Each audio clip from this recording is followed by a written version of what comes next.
الرحمن الرحيم. السلام عليكم ورحمة الله تعالى وبركاته. ازيكم عاملين ايه يا شباب؟ يا رب تكونوا بخير. هنراجع مع بعض دلوقتي اخر محاضرة معانا في المد وهي الفاشية. المفروض كانت الفيديو اللي فات ولكن يعني حصل عطل فني وهتنزل فيديو لوحدها اهي.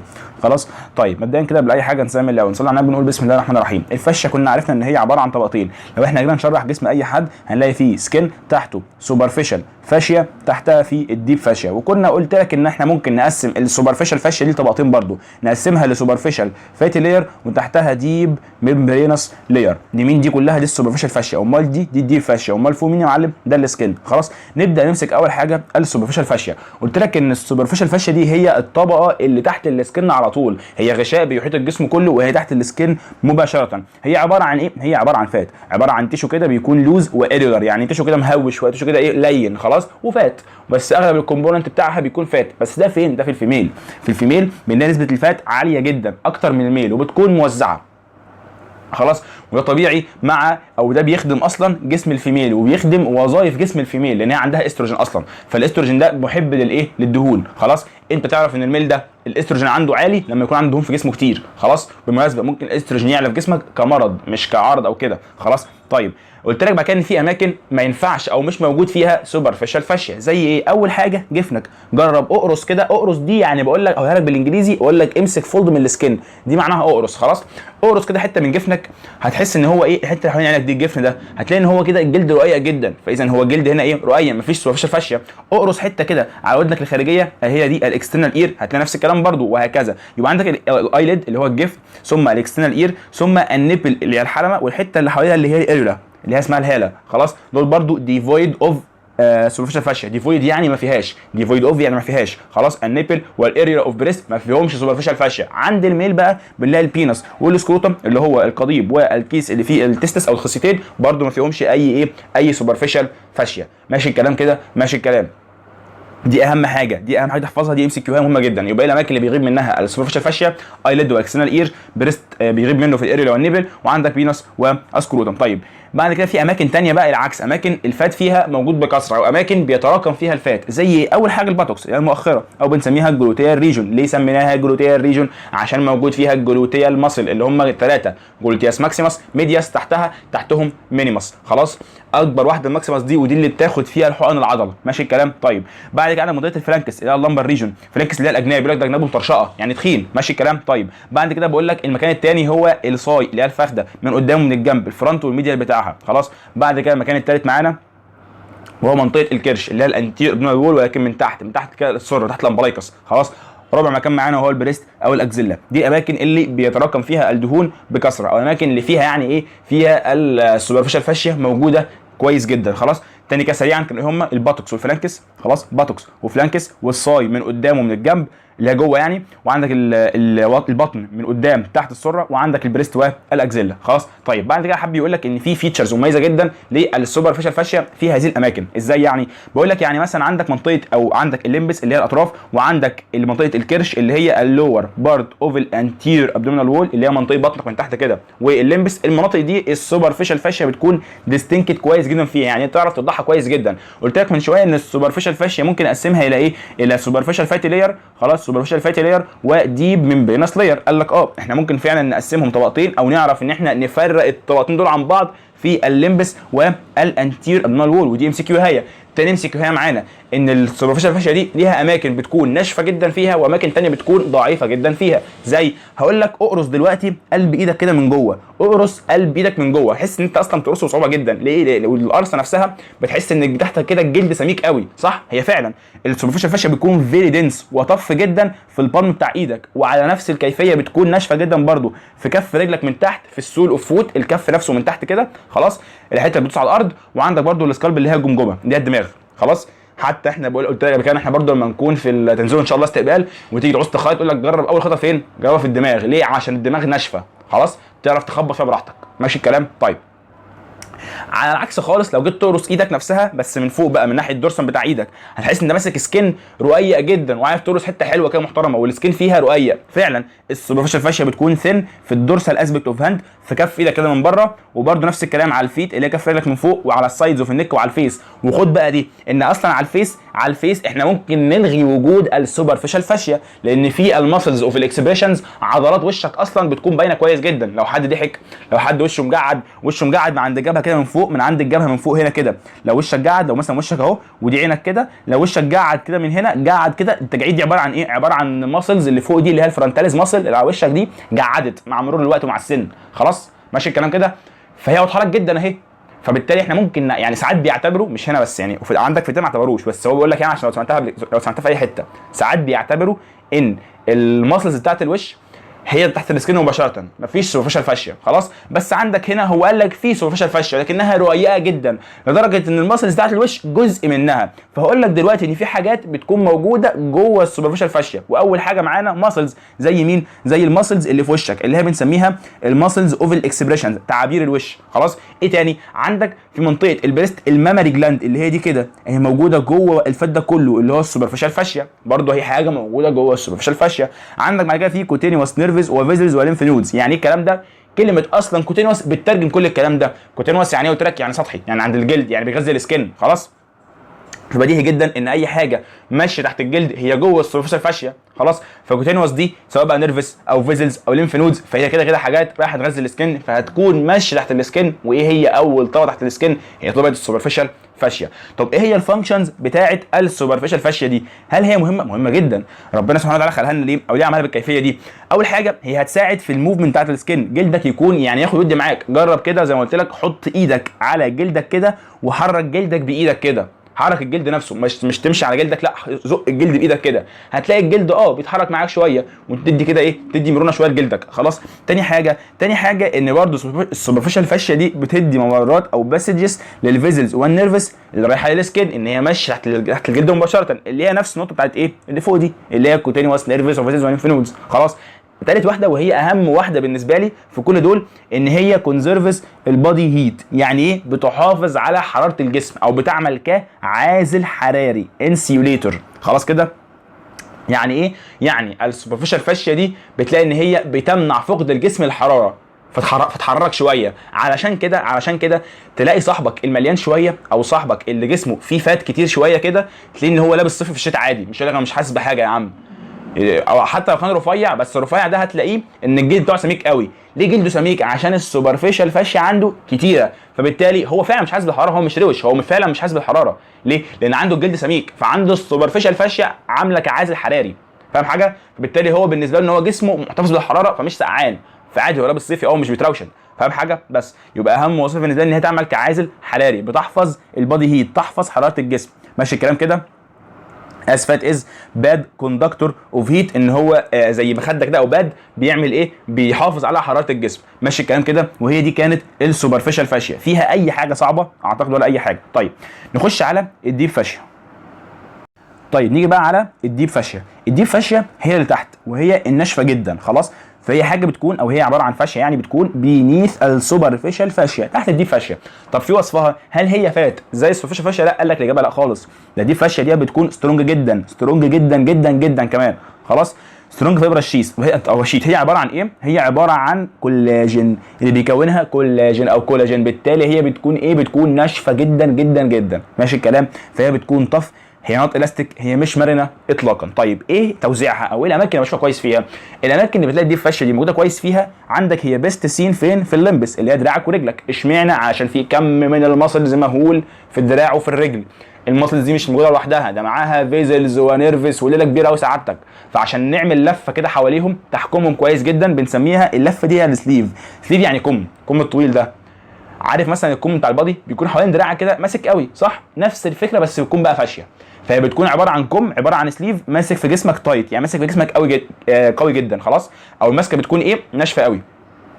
ده معنى كلمه تايت، ان هو ماسك بقوه. ماشي؟ وبيكون طف قوي جدا، ده العادي خلاص احنا عارفينه يعني. خلاص يبقى هي حاجه بتكون ماسكه في دراعك زي الكم كده، وبتكون ماسكه قوي. ليه؟ تحكم العضلات في مكانها. خلاص، وتثبت كل حاجه في مكانها. دي مين؟ دي الديب فاشيا يا معلم.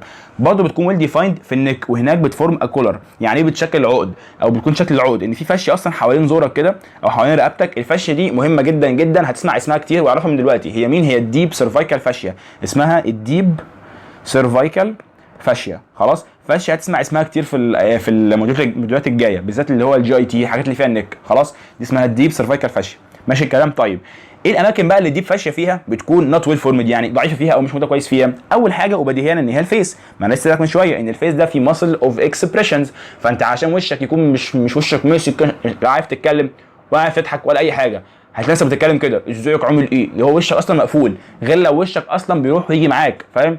فالديب فاشيا ما فيهاش اي مرونه اطلاقا، فبالتالي هي نوت ويل فورمد، يعني مش متكونه كويس جدا او تكاد تكون غايبه فين؟ في الوش الفيس، ليه؟ عشان في ماسلز اوف اكسبريشن. تاني حاجه في الترنك، البطن مثلا. هتقول لي ازاي يعني؟ ما البطن دي فيها اعضاء مهمه جدا عايزين نحميها. هقول لك لا، خد بالك من حاجه. عندك مثلا الحامل البريجننت، مش هي بتحمل؟ بطنها بتكبر جدا صح؟ تخيل معايا ان بطنها دي كان عليها ديب فاشيا، هتكبر ازاي بالمنظر ده كده؟ مستحيل تكبر، ده كان بطنها اتفرتكت، الديب فاشيا كانت اتفرتكت خالص، فبالتالي مفيش ديب فاشيا على البطن، فاهم؟ وعشان مش تنساها افتكر مثال ايه؟ الفيميل الحامل البريجننت، ان هي مفيش على بطنها ديب فاشيا، بالتالي بطنها بتكبر براحتها. لو كان في ديب فاشيا، الديب فاشيا نوت الاستيك، ما تديكش المرونه دي اطلاقا ولا حتى سنتي مرونه، فاهم حاجه؟ بس طيب بعد كده في موديفيكيشن على الديب فاشيا. يعني ايه؟ يعني ممكن الديب فاشيا يحصل فيها تعديلات. ازاي؟ اول حاجه في اكستنشنز على الديب فاشيا او برولونجيشن، انها تطول. اول حاجه معانا هي حاجه اسمها السبتم. هقول لك بص كده في الصوره دي، ده كات سيكشن او قطاع عرضي في السمانه بتاعتك. فعندك كده عظمه القصبه اهي، وجنبها الشظيه التibia بقى والفيبولا، خلاص، وعندك الماسلز دي ماسلز ودي ماسل، جروب وجروب بينهم في بص الديب فاشيا اهي راح جايه مديه زي سبتم كده ما بين الماسلز. خلاص، دي بنسميها انتر ماسكولار سيبتوم. خلاص، بيعدي بين الماسلز وبعضها. طب هو ليه عدى؟ هقول لك غالبا لان جروب الماسلز دوت له بلاد سبلاي مختلف عن الجروب ده. خلاص، بلاد سبلاي وفينوس وارتيريا اللي هو كان كله يعني، وبرده ليمفاتيك ونيرفاتيك كل الكلام ده. خلاص، الجروب هنا مختلف عن الجروب ده في السبلاي بتاعه، فبالتالي بينهم زي ايه؟ حيطه كده تفصل بينهم. خلاص، ايه تاني؟ في حاجه اسمها برده الشيث. عندك مثلا في زورك في الكاروتيد شيث، اللي هو الشيث ده اللي معدي جواه اهم فيزلز معديه في زورك، اللي هي ايه؟ الكاروتيد ارتري وفين والكلام ده كله. خلاص، معديه جوه الشيث ده، ماشي الكلام كده. فليه؟ عشان يحميها. خلاص، ان دي فاشيه تعمل لك زي شيث كده حوالين ايه؟ اهم الفيزلز. في زيه بسيط موجود فين؟ موجود في منطقه الفخذ، اللي هو بنسميه الفيمورال شيث، عادي خالص اهو. خلاص، حتى الكاروتيد شيث ده بقول لك ان هو معدي جواه يعني اهم شريان معدي في رقبتك، اللي هو الكاروتيد ده برانش دايركت من الاورطه. فاكر حادثه اغتيال اللي هو كلارك الامريكي دوت، اللي كان قاعد يتمشي بالطلقه في رقبته كده؟ فاكر الحوار ده؟ لما خد الطلقه خرج من زور نافوره دم كبيره، هتلاقي خرج من زور نافوره دم، مش دم اتسرسب، لا نافوره الدم خرجت. ليه؟ اللي اداها له نشها له بالظبط في الكاروتيد ارتري ده بالظبط. ركز كده على الطلقه جت فين، هتلاقيها الطلقه جت بين القصبه وبين السيروماستويد، اللي هي العضله دي اللي هي جنب الرقبه دي، هي حاليا متشاله غالبا في مصل كده اللي هي في زورك، خلاص، في رقبتك كده اللي هي جنب القصبه. المصل ديت بينه وبين القصبه معدي الكاروتيد ارتري بس ناحيه جوه سنه، اللي اداله في المكان ده بالظبط. ماشي الكلام كده؟ فبالتالي المكان دوت مهم، معدي جواه ارتري مهمه جدا، فعشان ما يتصابش من اي حاجه محاط بكاروتيد شيث. ماشي الكلام كده؟ الشيث ده معمول من الديب فاشيا. خلاص، الشيث معمول من الديب فاشيا، والانتر ماسكولار سيبتم ده برده من الديب فاشيا. دي عباره عن برولونجيشنز كده الديب فاشيا بتعمل بيها الحاجات دي. خلاص، اول حاجه عندك السبتم او السبتم ما بين الليمبا ماسلز، عندك الفايبرس شيث اراوند ماسل ونيرفس اوفيسلز. خلاص، بعد كده في ثيكننج برده ممكن يحصل للديب فاشيا، زي ايه؟ اول حاجه مثلا واسهل حاجه الليجامنتس، اربطه، ان عندك مثلا عظم وعظم عاملين مفصل، فعلشان العظم يكون ماسك في بعضه والمفصل يكون متماسك فيحصل بينهم كده زي ايه؟ زي سترونج فايبرس باندز. ايه عباره عن دي اربطه اللي هي الليجامنتس. خلاص، هدفها اول واخير ايه؟ هدفها ان هي توصل العظم ببعضه وتخلي المفصل كده متماسك. خلاص، المفصل متماسك. ماشي الكلام؟ ماشي الكلام. طيب بعد كده في نوعين تانيين من الثيكنينج مهمين جدا جدا، في حاجه اسمها ريتينيكولا وحاجه اسمها الابونيوروزس. طيب نبدا بالريتينيكولا. ايه الريتينيكولا دي؟ عندك هنا كده دي ريتينيكولا، هي عباره عن ايه؟ عباره عن زي فايبرس باند كده، او عباره عن حاجه كده، خلاص، معديه في المنطقه ديت، بعدي من تحتها التندونز، هي موجوده فوقيهم. ليه؟ علشان لما يحصل كونتراكشن، لما يحصل انقباض وفليكشن للايد، التندون ده ما يبظش لبره كده، امال يفضل في مكانه، اخليه احافظ عليه في مكانه. خلاص، فاضمن قوه انقباض محترمه. ماشي الكلام؟ ده هدف مين؟ هدف الريتينيكولم. في منها فليكسور في الايد هنا كده عند الريست، واختها في الرجل عند الانكل. خلاص، فهمنا الكلام كده؟ يبقى التناكولا دي هي عباره عن حاجه بتحافظ على مكان التندون، كيب تندون ان بليس ديورنج ايه كونتراكشن مين اللي في الريست والانكل. في بقى الابونيوروزس دي عباره عن الابونيوروزس دي، الابونيوروزس ما هي الا برضه ثيكننج في الديب فاشيا، خلاص تبقى يحصل لها وايدنج كده، تبقى تكبر كده بالعرض، تحصل لها وايدنج كده خلاص وتنشف قوي اهي بالمنظر ده كده. موجوده فين؟ موجوده في السول اوف فوت، موجوده في البالم اوف هاند. طب ليه اتعملت؟ هقول لك اولا اي حاجه، السول اوف فوت ده رجلك دي مش الحته دي بتدوس بيها على الارض، خلاص كف رجلك ده بتدوس بيه على الارض، صح ولا غلط؟ صح. بالتالي هو شايل وزن جسمك كله، خلاص. غير كده معدي اصلا في رجلك في السول دي اكيد معدي اورده، معدي شرايين، معدي اعصاب، كل الكلام ده. فازاي انا احميهم بقى اجنست الارض، اجنست مثلا في طوبه في الارض وهكذا؟ عن طريق هذه الديب فاشيا بس. تعمل سيكلينج في المنطقه دي فاضمن ان انا حامي الاستراكشرز اللي تحتها، تعمل لي بروتكشن للاستراكشرز اللي تحتها بنفس الكيفيه في كف ايدك. الكف ده انت بتمسك مثلا بيه الوزن، بتمسك بيه اي حاجه، خشبه، حديده، اي حاجه، بالتالي معدي تحته برده فيزلز ونيرفس والكلام ده كله.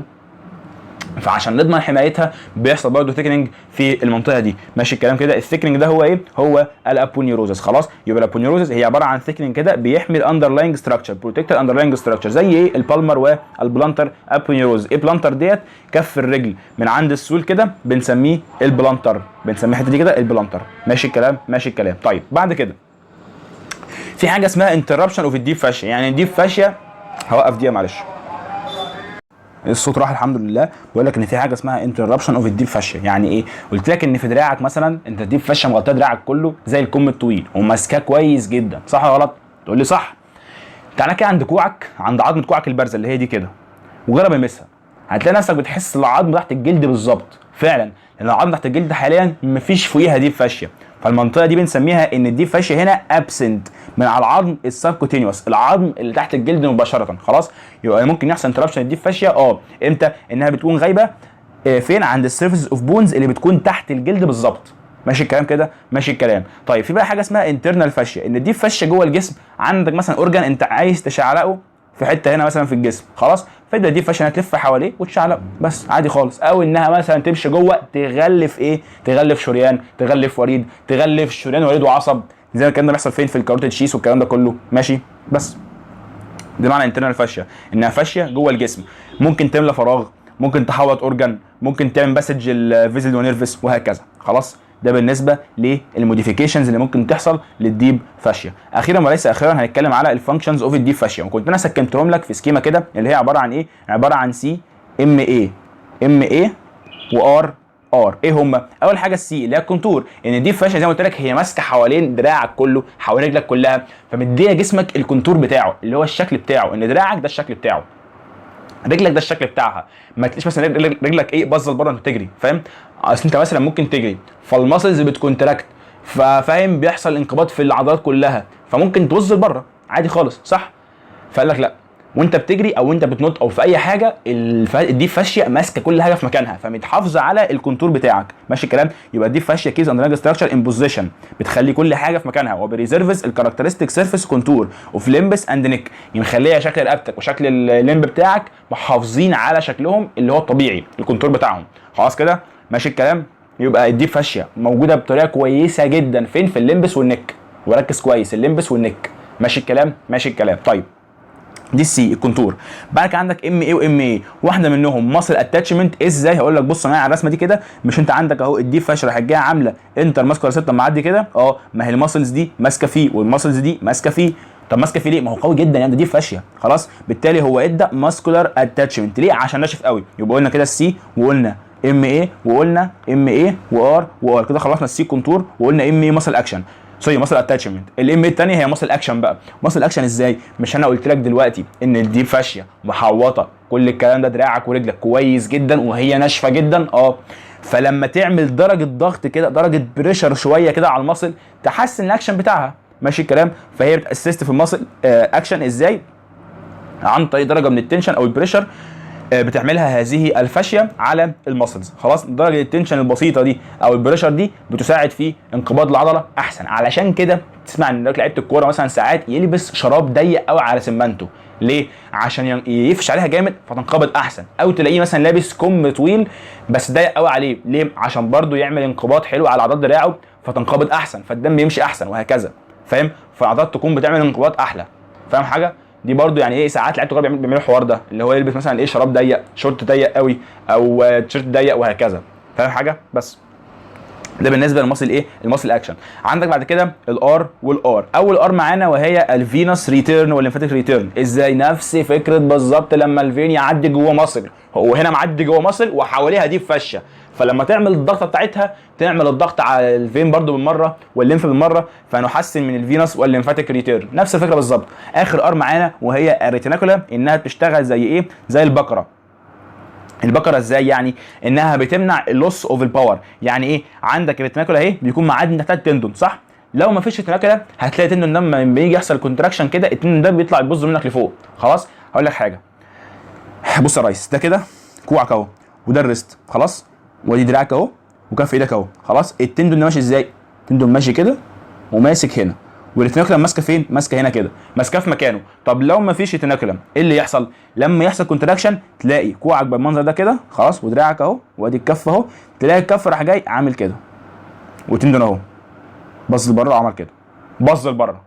طب لو في ريتيناكولم، لا بص، لو في ريتيناكولم اللي يحصل، لو في ريتيناكولم بص تلاقي الكونتراكشن بقى عامل كده، والتندون في مكانه، في مكانه عشان في ريتيناكولم. فايه اللي حصل؟ درجه الكونتراكشن هنا اقوى. ليه؟ عشان في ريتيناكولم. فهي اشتغلت نفس فكره ايه؟ البقره اللي هي البولي. بوليز يعني بقرات، خلاص؟ انها عملت ايه؟ منعت فقد الطاقه او فقد القوه، فاصبح عندك الكونتراكشن قوي جدا والتندون في مكانه. ماشي الكلام؟ ماشي الكلام. طيب دي اول حاجه. تاني حاجه، ما انت عندك هنا يا باشا الريتيناكولا دي والتندون تحتيها، مش وارد ان التندون كل ما ينقبض يقعد يحك فيها. هتقول لي اه، ما هو الحك ده هيعمل تاكل، صح؟ فربنا سبحانه وتعالى عمل حوالين التندون ده في زي ساينوفيال شيس كده، ساينوفيال شيس حوالين التندون. ده عباره عن شيس وكل وظيفته ان هو يعمل زي عمليه ايه؟ تشحيم، ان التندون لما يخبط في الريتيناكولا الحكه دي تكون بينها وبين بعض، زي ما يكون في ايه كده، في زي زيت او حاجه بتعمل تشحيم، فاهم؟ فالحك ده ما ياثرش، ما يعملش تاكل، خلاص؟ يبقى اذا في سيتويشنز اللي فيها فريكشن بيكون مينيمايزد، بنقلل الفريكشن ده او الحك ده. ازاي؟ عن طريق ان في سانوفيال شيس حوالين هذا التندون. الكلام ده صعب؟ الكلام ده ولا فيه اي حاجه. هي دي محاضره الفاشيه، محاضره سهله جدا وبسيطه، ولكن محتاج تركز فيها على حاجات معينه هي اللي غالبا لو سأل يسال فيها، زي مثلا الاماكن اللي بيغيب منها السوبرفيشال فاشيا، ودي MCQ هي مهمه جدا جدا. زي مثلا لو سالك على الوظيفه فانت لازم تقول له انها انسيوليتور، ودي اهم واحده. يعني عزل حراري بالمناسبه، لفظ انسيوليتور ده ما تذكرش عندك في الداتا، بس انا ضفته لك علشان لو شفته في الاسئله. ده كلمه انسيوليتور اللي هي عزل حراري، انسيوليتور، خلاص؟ بعد كده الديب فاشيا موجوده كويس جدا كويس جدا جدا. فين؟ كويس جدا في الليمبس وفي النك، خلاص؟ بس ضعيفه في الفيس وفي الترنك، خلاص؟ والبرولونجيشن او الموديفيكيشنز بتاعتها اللي هي الاكستنشنز بقى والثيكننج والانتربشن والانترنال فاشيا، الكلام كله عادي. انت فاهم الفرق بين الريتيناكولا والابونيروزس، خلاص؟ كلام عادي خالص. بعد كده الفانكشن زي ما قلت لك جمعها في السي ام اي وار ار، خلاص؟ وانت كده ظبطتها والدنيا حلوه وزي الفل. ماشي يا باشا، ماشي يا باشا. اتمنى تكونوا استفدت، ما كنتش طولت عليكم. بعتذركم تاني على التاخير، ولكن كان في شويه ظروف عندنا، فاتمنى تكونوا استفدت، ما كنتش طولت عليكم. السلام عليكم ورحمه الله تعالى وبركاته. ربنا معاكم في الامتحان يا شباب.